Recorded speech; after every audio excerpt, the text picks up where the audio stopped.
잠언 28장 5절부터 8절 말씀 같이 기도하겠습니다.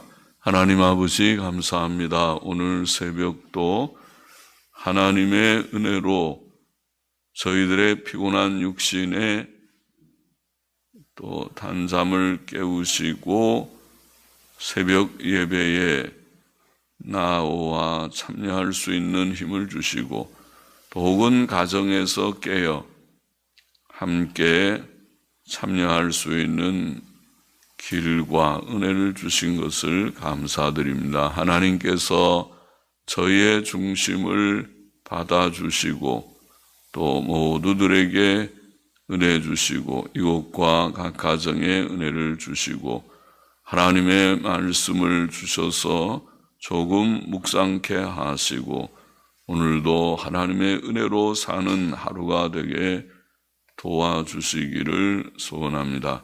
부족하고 무익한 종에게 성령의 충만함을 주셔서 하나님의 귀하고 복된 말씀을 항상 조금 바르게 해석할 힘을 주시기를 소원합니다.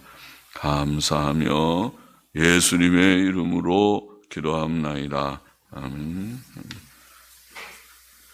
잠언 28장 5절부터 8절 말씀. 5절 보십시다. 악인은 공의를 깨닫지 못하나 여호와를 찾는 자는 모든 것을 깨닫느니라. 악인은 하나님의 뜻을 저버리고 불경건하고 불의하게 사는 자입니다. 악인은 공의를 깨닫지 못합니다. 공의는 하나님의 계명을 따라 사는 것을 가리키는데 그는 공의를 저버린 자이므로 악인이기 때문에 심령이 어두워 공의를 깨닫지 못하는 것입니다. 만일 그가 하나님의 공의를 깨달았다면 그는 하나님을 두려워하고 악을 버리고 경건하고 의롭게 살았을 것입니다. 악인은 하나님의 공의를 깨닫지 못하나 여호와를 찾는 자는 모든 것을 깨닫느니라. 여호와를 찾는 사람은 하나님의 모든 뜻과 공의를 깨닫습니다. 그는 성경 곧 하나님의 말씀에 계시된 하나님의 모든 뜻을 깨닫는 것입니다. 그러므로 시편 119편의 저자는 내 눈을 열어 주의 법에 기이한 것을 보게 하소서. 깨닫는 은혜를 주시겠죠. 예수께서는 요한복음 7장 17절에 이런 말씀을 하시는데 사람이 하나님의 뜻을 행하려 하면 이 교훈이 자신이 주신 이 교훈이 하나님께로서 왔는지 내가 스스로 말함인지 알리라. 우리가 하나님의 뜻을 행하려고 하는 선한 마음을 품으면 하나님의 뜻을 더욱 깨닫게 될 것입니다. 또 보혜사 성령께서 오시면 그가 우리에게 모든 것을 가르치실 것이요. 요한복음 14장 26절 16장 13절에 보면 모든 것을 가르치실 것이며 우리를 모든 진리 가운데로 인도하실 것이다. 그렇게 말씀하셨어요. 성령님 우리를 도우셔서 모든 진리 가운데로 인도하시고 하나님의 모든 뜻을 깨닫게 하십니다. 사도 요한은 요한일서 2장 27절에서 모든 신자들 속에 성령께서 기름처럼 부어지셨고 그가 우리에게 모든 것을 가르치신다. 모든 것. 여호와를 찾는 자는 모든 것을 깨닫습니다. 실상 여호와를 찾는 자는 진리의 지식을 포함해 모든 좋은 것들을 얻습니다. 하나님께서는 그를 찾는 자 곧 그의 뜻대로 살기를 원하는 자에게 모든 좋은 것을 주시는 하나님이십니다. 시편 34편에 보면 너희는 여호와의 선하심을 맛보아 알지어다. 그에게 피하는 자는 복이 있도다. 젊은 사자는 궁핍하여 줄일지라도 여호와를 찾는 자는 모든 좋은 것에 부족함이 없으리로다. 그러니까 모든 좋은 것, 모든 것들을 깨닫게 하실 뿐 아니라 하나님께서 공급하여 주신다. 시편 107편 9절도 저가 사모하는 영혼을 만족해 하시며 줄인 영혼에게 좋은 것을 채워 주심이로다. 그렇게 말씀했습니다. 하나님께서 좋은 것, 모든 좋은 것을 주실 것이다. 깨닫게 하시고 주실 것이다. 6절 보십시다. 성실히 행하는 가난한 자는, 이게 성실히 하는 말을 보통 우리가 이렇게 번역하지 않는 배순모, 틈 이런 말은 온전하다는 말인데, 성실히 보다는 온전하게 혹은 순전하게 혹은 흠 없이 그렇게 번역하는 것이 더 좋은데, 물론 뜻은 크게 다르지 않습니다. 성실히 행하는 혹은 온전하게 행하는 가난한 자는 사곡히 행하는 부자, 사곡히는 말 그대로 바른 길로 가지 않고 비뚤어지게 행하는 혹은 사악하게 행하는 부자보다 나으니라. 그렇게 되어 있습니다. 온전하게 흠없이 행하는 것은 하나님 말씀대로 경건하게 정직하게 도덕적으로 흠과 점이 없이 온전하게 사는 것을 가리킵니다. 흠없이 온전하게 행하는 가난한 자는 비뚤어지게 사악하게 행하는 부자보다 낫다. 옳지요. 잠언 16장 8절에서 우리는 읽은 바와 같이 적은 소득이 의를 겸하면 많은 소득이 불의를 겸한 것보다 나으니라. 조금 벌어도 정직하게 정정당당하게 그렇게 버는 것이 복되다. 그렇지 않고 속이거나 불의하게 많은 것을 벌었다 하더라도 그것은 결코 그에게 복이 되지 못할 것이다. 사람의 생명은 그의 소유에 넉넉한 데 있지 않다고 주께서는 누가복음 12장 15절에 말씀하셨죠.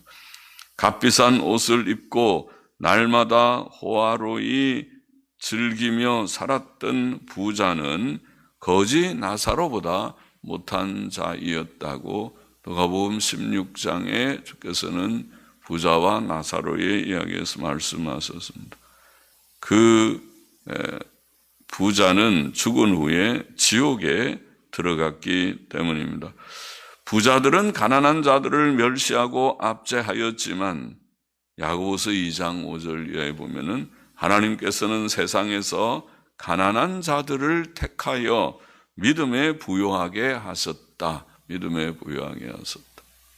그렇게 야고보서 2장은 말씀했습니다. 사람의 행복의 가장 중요한 조건은 돈이 많은 것이 아니고 하나님 안에서 누리는 평안과 사랑입니다. 집안에 평안과 사랑이 있도록 그것이 잘 유지되도록 하십시오. 돈 때문에 다투는 것은 오히려 행복을 저버리는 일입니다. 돈에 관해서는 자족하며 살아라고 성경은 가르쳤습니다. 디모데전서 6장 7절에 우리가 세상에 아무것도 가지고 온 것이 없음에 또한 아무것도 가지고 가지 못하리니 우리가 먹을 것과 입을 것이 있은즉 족한 줄로 알 것이니라. 그렇게 말하였습니다. 하나님께서는 바르게 사는 자들의 의식주의 필요를 채워주실 것입니다. 주 예수께서는 공중의 새를 기르시고 들의 백합화를 입히시는 하나님 아버지께서 하나님의 나라와 그의 의를 구하는 자들 곧 믿음과 계명 순종으로 사는 자들에게 먹을 것과 입을 것을 주신다고 말씀하셨죠. 그러므로 성도들의 생활 규칙은 오직 경건하고 정직하고 선하고 진실하게 사는 것입니다. 그것이 복되다. 그렇게 버는 돈이 참된 자기의 유익이 됩니다. 7절 보십시다. 율법을 지키는 자는 지혜로운 아들이요, 지혜로운 명철한 총명한 이런 뜻입니다. 율법을 지키는 자는 지혜로운 명철한 아들이요 탐식자를 사귀는 자는 탐식자라는 말은 탐식자, 낭비하는 자, 방탕하는 자, 방탕, 낭비하고 방탕하는 자, 탐식자를 사귀는 자는 아비를 욕되게 하는 자니라. 율법은 사람의 행위 규범, 곧 생활 규칙입니다. 율법을 지킨다는 말은 그것을 무시하거나 버리지 않고 그것을 보수하고 믿고 실천하는 것을 가리킵니다. 율법을 지키는 사람은 지혜로운 아들, 명철한 아들입니다. 지혜로운 사람은 하나님의 뜻과 인생의 정로를 깨닫고 분별하며 또 평안과 행복의 길을 붙들고 불행과 멸망의 길을 분별하고 피하는 것입니다. 지혜로운 자와 동행하면 지혜를 얻습니다. 탐식자는 반대로 돈을 벌 줄 모르고 돈을 쓰기만 잘하는 자이죠. 사치하고 연락하며 허랑방탕한 자를 가리킵니다. 그런 사람들과 사귀는 사람은 나쁜 영향을 받고 낭패를 당할 것입니다. 잠언 13장 20절은 미련한 자와 사귀면 해를 받는다. 그렇게 말했죠. 고린도전서 15장 33절도 악한 동무들은 선한 행실을 더럽힌다. 친구 잘 사귀어야 된다는 말이죠. 미련한 자와 사귀지 말고 악한 동무들과 친근하게 지나지 말라. 탐식자와 사귀는 자는 그의 아버지에게 수치와 마음의 고통을 드리게 될 것입니다. 왜냐하면 그가 그 친구 때문에 악한 영향을 받아 악해져 탐식자가 되고 낭비하는 자가 되고 방탕한 자가 될 것이기 때문입니다. 하나님의 뜻은 사람이 근면하게 사는 것이죠. 열심히 일하고 그다음에 좀 검소절약하면서 사는 그것이 하나님의 뜻이고 사람의 살아야 할 그런 생활 규칙입니다. 근면은 사람의 정로라고 할 수 있죠. 하나님께서는 십계명에서 엿새 동안은 힘써 내 모든 일을 행하라고 명하셨죠. 안식일도 명령하셨지만 안식일은 힘써 엿새 동안 일하는 것을 전제한 것이죠. 사도 바울도 신자들에게 조용히 자기 일을 하고 너희 손으로 일하기를 힘쓰라. 누구든지 일하기 싫어하거든 먹지도 말게 하라. 그렇게 데살로니가서에 말씀했습니다. 성도는 검소하고 절약하며 살아야 한다. 근면하고 검소 절약하며 살아야 한다. 음식도 먹을 만큼 만들어 먹는 것이 좋습니다. 그래야 가난한 이웃을 구제할 수 있을 것입니다. 어려운 사람들을 돌아보려고 하면 우리가 조금 절제하고 절약하면서 살아야 나눌 수 있을 것입니다. 8절 보십시다. 중한 별리로 자기 재산을 많아지게 하는 것은 중한 별리라고 이게 번역한 원문을 보니까 고리대금과 별리로 그렇게 돼 있고 옛날 영어 성경은 그렇게 충실히 번역한 것 같습니다. 고리대금과 별리로 자기 재산을 많아지게 하는 것은 가난한 사람 불쌍히 여기는 자를 위하여 그 재산을 저축하는 것이니라. 고리대금으로 자기의 재산을 많아지게 하는 것은 하나님의 자녀들에게 합당치 않은 일입니다. 고리대금은 가난한 자들을 상대하여 돈을 빌려주고 많은 이자를 받는 것이지요. 보통 고리대금은 은행에서 거래하지를 못하고 은행의 이자는 적정한 그런 이자이겠지요. 그러나 은행에서 돈을 빌리지 못하는 그런 좀 어려운 사람들이 그런 사채를 많이 쓰죠. 사채, 고리대금인 경우가 많죠. 고리대금은 재산을 늘리는 다른 방식이 아닙니다. 하나님께서는 고리대금을 금하셨습니다. 그러니까 성도는 사채업 같은 것을 하지 않는 것이 좋습니다.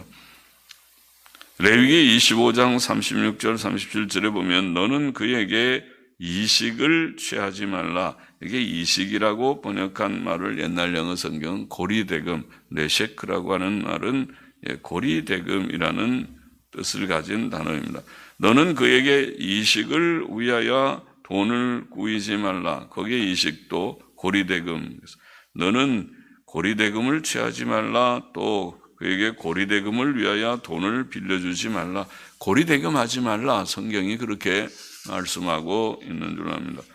재산을 누리는 정당한 방식은 각자의 직업에서 근면하게 일하여 돈을 버는 것입니다. 금방은 돈이 잘 벌어지지 않죠. 겨우 먹고 살고 조금 절약하면 저축할 정도일지 몰라도 그래도 그것이 내가 할 수 있는 최선이라면 그렇게 잘 사는 것이 좋죠. 고리대금으로 자기 재산을 누리는 것은 가난한 사람을 불쌍히 여기는 자를 위하여 그 재산을 저축하는 것이다. 하나님께서는 악한 자들의 재산을 빼앗아 의인들에게 주십니다. 욥은 욥기 27장에 보면 악인이 비록 은을 티끌같이 쌓고 의복을 진흙같이 예비할지라도 많이 모았네요. 돈도 많이 모으고 옷들도 많이 좋은 것들을 사고 그래도 그 예비한 것을 의인이 입을 것이요. 그렇게 표현했어요. 악인들은 잔뜩 옷을 모았는데 그 옷 자기가 입지 말고 아마 죽었는지 어떻게 됐는지 의인들이 입을 것이요. 그 은은 무죄자가 나눌 것이라. 그런 말씀을 했어요. 잠언 13장 22절도 선인은 그 산업을 자자손손에게 끼쳐도 착한 사람은 열심히 돈을 벌고 그것을 자손들에게 물려주기도 하고 요즘에는 나라의 법이 그런 유산에 세금을 많이 붙여서 아무리 부모 세대에서 열심히 기업을 일구어도 자식 세대에게 물려주지를 못하고 그것을 물려주려면 기업이 반토막이 나거나 하는 좀 불합리한 것이 있죠. 그러면 열심히 누가 일하겠는가 싶어요. 열심히 돈 벌어봐야 세금으로 다 나간다 그러면 별로 열심히 일할 것 같지 않죠. 선인은 그러나 그 산업을 자자손손에게 끼쳐도 성경적인 표현은 열심히 일하면 기업을 자손에게 자식에게 물려줄 수 있다고 표현합니다. 그러나 죄인의 재물은 의인을 위하여 쌓인다. 죄인의 재물은 의인을 위하여 쌓인다. 악인들은 망할 것이며 그 재산은 결국 의인들에게 돌아간다. 그런 뜻이겠죠. 그런 말씀이 성경에 이렇게 여러 구절 나옵니다. 하나님의 뜻은 성도들이 가난한 자들을 구제하는 것입니다. 신명기 15장은 우리가 가난한 형제들에 대해 반드시 손을 펴서 그의 요구하는 대로 쓸 것을 넉넉히 구워주고 아끼는 마음을 품지 말고 구제해야 한다. 그렇게 교훈했죠. 사도 바울도 에베소서 4장 28절에서 도적질하는 자는 다시 도적질하지 말고 옛날에는 도적질이나 했던 사람이라도 이제는 회개하고 예수님 믿고 새 사람 된 이후에는 그렇게 하지 말고 돌이켜 빈궁한 자에게 구제할 것이 있기 위하여 제 손으로 수고하여 선한 일을 하라. 그렇게 했습니다. 이제는 열심히 일해서 자기도 먹고 살고 도적질하지 말고 제 손으로 벌어 먹고 살고 그리고 조금 절약해서 주위에 어려운 사람이 있으면 그 사람도 돌아보는 그런 사람 사는 삶을 살아라. 좋은 말씀이죠. 우리 성도들이 살아야 할 것이 그것이다. 각각 근면하게 살고 검소절약해서 또 주위에 어려운 사람들도 돌아보면서 사는 그러면 참 그래도 살기 좋은 세상이 되겠죠. 그렇게 살아야 된다. 그렇게 살아야 된다. 본문의 교훈을 정리해 보십시다. 첫째로 악인은 의를 깨닫지 못하나 여호와를 찾는 자는 모든 것을 깨닫는다. 모든 것을 깨닫는 우리는 하나님의 뜻대로 우리가 잘 삶으로써 하나님의 뜻을 깨닫고 모든 진리를 깨닫는 우리가 되기를 원합니다. 악인은 그렇게 깨닫지 못할 것이다. 그러나 의롭게 살아가는 자가 모든 것을 깨닫게 된다. 점점 하나님의 진리의 지식이 더하여지고 그리고 하나님의 뜻을 잘 이해해서 반듯한 인생의 정로를 걷는 자가 될 것이다. 우리가 하나님의 은혜로 그렇게 되기를 원합니다. 경건하고 의롭게만 살기를 원합니다. 둘째로 온전하게 행하는, 온전하게, 성실이란 온전하게 행하는 가난한 자는 악하게 행하는 부자보다 낫다. 어떻게 하든지 물질적 부요만 얻으려고 하지 말아요. 정당하게 우리가 버는 것이 중요하지, 돈을 많이 버는 것이 꼭 중요한 것이 아니다. 하나님 앞에서 올바르게 행하지 않으면은 하나님께서 인정하지 않는 일이 된다. 그래서 우리가 온전하게 행하는 가난한 자가 차라리 낫다, 그런 말씀을 하고 있는 것입니다.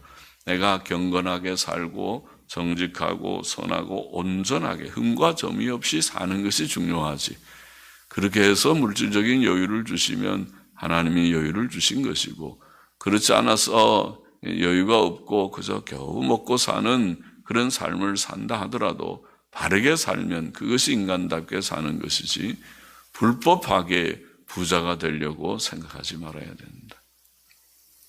셋째로 우리는 율법을 지키는 지혜자가 되고 탐식자를 사귀어서 부모를 욕되게 하지 말아야 된다. 그렇게 교훈했습니다. 하나님의 뜻은 근면하고 검소절약하는 것입니다. 일도 안 하고 먹기만 좋아하고 놀기만 좋아하는 것은 망하는 길입니다. 다 같이 망하는 길입니다. 그런 것을 좋아하지 말고 열심히 오늘도 일하는 하루가 되고, 그리고 검소절약하며 사는 하루하루가 되고, 그렇게 바른 길 걷는 우리가 되기를 원합니다. 넷째, 하나 더 있죠. 고리대금으로 재산을 누리는 자는 가난한 자를 불쌍히 여기는 자를 위하여 재산을 쌓는 것이다. 그런 재미있는 표현을 했습니다. 고리대금으로 재산을 누리려고 그렇게 하지 말고, 그렇게 하면 나중에 다 망해서 그 재산 오히려 착한 사람들에게 다 돌아갈 줄 알아야 된다. 그렇게 경고하였습니다. 그러니까 그런 고리대금으로 돈 벌듯이 그런 일들, 그건 성도가 해서는 안 될 일이다. 성도는 오직 정정당당하게 살아가는 자들이 되어야 할 것입니다. 기도하십시다. 하나님 아버지, 오늘도 부지런히 일하고 정직하게 일하고 온전하게 흠과 점 없이 그런 일하는 근면에 대해서 많이 말씀한 줄 압니다. 아버지여, 우리 모든 성도들이 이 수고로운 세상의 현실을 살면서 오늘도 이제 쌀쌀한 일기가 다가온 이 다가온 겨울의 문턱에 서 있는 때에도 오늘도 열심히 일하게 하여 주시고, 하나님 안에서 하나님이 주시는 건강, 하나님이 주시는 힘으로 기쁨과 감사함으로 늘 불평원망하며 살지 않고 항상 하나님 감사합니다, 기뻐하며 또 주의 주시는 힘으로 즐거움으로 평안으로 주 안에서 항상 기뻐하는 마음으로 살아가게 하여 주시고, 부지런하게 일하고 또 근검절약하면서 잘 살아서 바르게 살아서 우리가 비록 유효하지는 못할지라도 내가 남에게 손 벌리지 아니하고 하나님께서 내게 주신 것으로 만족하면서 감사하게 살고, 또 근검절약하면서 우리 주위의 어려운 사람들도 돌아보며 살라고 가르쳐 주셨사오니 그렇게 살 수 있는 힘을 모두들에게 주시고 더하여 주옵소서. 복된 삶이 되게 하여 주옵소서. 감사하며 헌금하는 심령도 받으시기를 원하오며 예수 그리스도의 이름으로 기도합나이다. 아멘. 아멘.